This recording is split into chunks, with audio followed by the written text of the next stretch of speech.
حکومت کی عدم توجہ کی وجہ سے RHC خال کا ایکس رے پلانٹ گزشتہ کئی سالوں سے خراب پڑا ہے، جس کی وجہ سے مریضوں کو شدید مشکلات کا سامنا ہے۔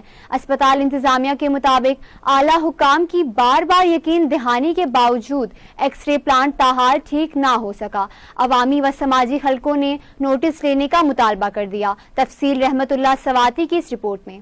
RHC خال پر لاکھوں آبادی کا انحصار ہے، لیکن اس کے باوجود RHC خال کا ایکس رے پلانٹ گزشتہ کئی سالوں سے خراب پڑے ہے اور مریض معمولی مرض کی تشخیص کے لیے 20 کلومیٹر ضلع ہیڈ کوارٹر اسپتال جانے پر مجبور ہے۔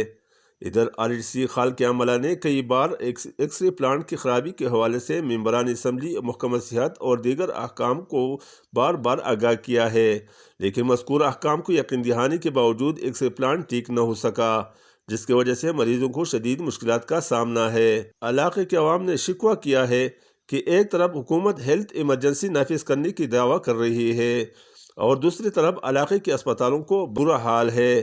علاقے کے عوام نے حکومت سے پرزور مطالبہ کیا ہے کہ RHC خال کے ایکس رے پلانٹ پوری طور پر ٹھیک کر کے فعال بنائے تاکہ مریضوں کو مشکلات اور مسائل ختم ہو جائے۔ کیمرہ ٹیم کے ساتھ رحمت اللہ سواتی، خال، لاہور دیر۔